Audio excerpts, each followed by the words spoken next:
یو زنانه سوال کړل او دا سوال ډېر مهم او ضروري دی چې په دې حواله سره ډېری زنانه بیا خاص کر کې هغه تور سره هغه پیغلې چې په کور کې ناست دي او رښتې ناراضي او د رښتو د لاسه چې کوم ډېر زیات پریشان دي او ځواني تیر شي لیکن د هغې نه باوجود رښتیا ناراضي دا یو غټه لمحه فکریه ده زمونږ لپاره لیکن دې زنانه دا تپوس کړل چې زما رښتیا راځي لیکن هغه خبره نه جوړېږي زیاته پریشان ځواني مې تیریږي لیکن هغه رشتہ چې کوم دا مخې ته خبره نه بڑھاویږي نو دا وایي چې آیا په چا بندش وغیرہ کړلی یا څه وجه کېدی شي او دویمه خبره دا کړله چې په دې حوالې سره ماته څه وظیفه وغیره وښیه چې الله ماته چې کوم دی زما چې کوم رشته ده هغه مخکې وکړي ګوره ټوله مخکنۍ خبره دغه ده چې په دې حوالې سره زمونږ د معاشرې ډېر خرابیانې دي چې زمونږ معاشره کې 2 ماده 3 ماده 4 ماده دا خلک ښه نه ګڼي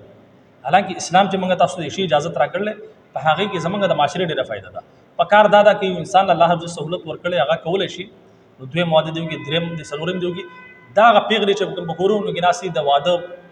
او د نکاح په انتظار باندې ناستي د هغو نکاحونه نه کېږي او دغه شانتې زندګي تېر شي ځوانۍ چې کوم دی خاورې شي نو دا زمونږ خپل هم جرم دی چې زمونږ په معاشره کې دویم نکاح کول دا یو جرم ګڼل کېږي حالانکه اسلام موږ تاسو ته اجازت راکړلی او په دې کې ډېرې فایدې دي که چېرې 2 3 4 واده زمونږ په معاشره کې عام شي نو زمونږ معاشره چې کوم دی دا به د ګناهونو هم پاکه شي د زناونه د بدکاریو نه هم پاکه شي او د هغې نه علاوه چې کومې زنانه کومې جنکۍ کومې تور سرې په کورونو کې ناستې هغو ته به رشته میلاو شي هغو چې کوم عزت یې هغه به محفوظ شي نو بهرحال په دې حوالې سره دا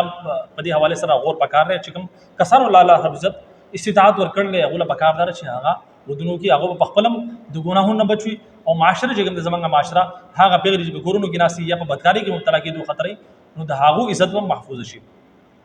دویمه خبره ده چې په دې حوالې سره یو وظیفه راته ښیم یو عمل راته ښیم انشاءالله تعالی چې کومې تور سرې دغه شان ناستې په کورونو کې او رشتې نه راځي یا رشتې راځي نو په دغې حوالې سره هغو پریشان وي چې هغه رشته ماتېږي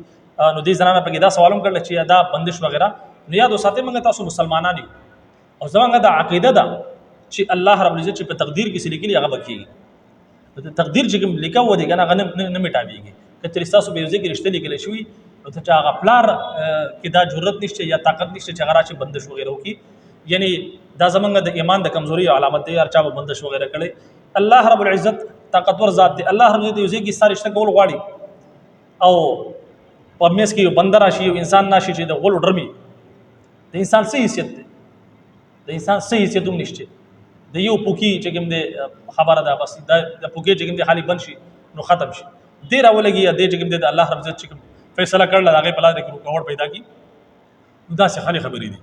بهرحال په دې حوالې سره دا خبرې ذهن نه وساتئ د ذهن نه چې کوم دی وباسئ او په الله باندې ایمان ساتئ او زمونږ دا ایمان دی چې ښه او بد چې کوم تقدیر دی هغه د الله د طرف نه په تقدیر کې لیکلی شوي نو هغه به کېږي په دې حوالې سره په دې چکرو کې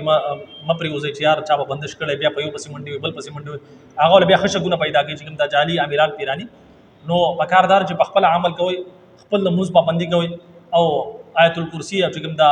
سورة الفاتحه او آخر چې کوم دعا قل اعوذ برب الفلق قل اعوذ برب الناس دا وایي انشاءالله تعالی هر قسم له شرورونه هر قسم له جناتونه هر قسم له د انساني شرورونه د جادونه د سحر نه بچ کوم دی الله رب عزت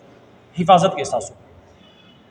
نو راځو دغه طرف ته دی وظیفې طرف ته دا د زخیمه چې د ماسخوتن د مانځنه بعد د ماسخوتن مانځه پسې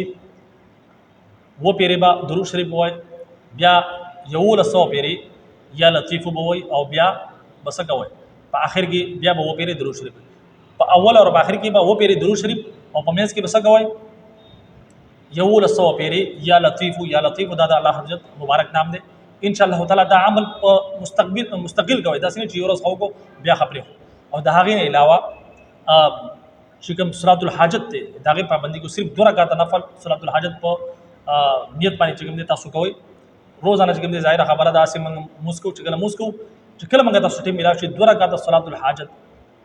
او چې کوم زمونږ حاجت دی په هغې نیت باندې دغه مونځ موږ کوو او د هغې نه بعد الله رب عزت ته غواړو نو ان شاء الله تعالی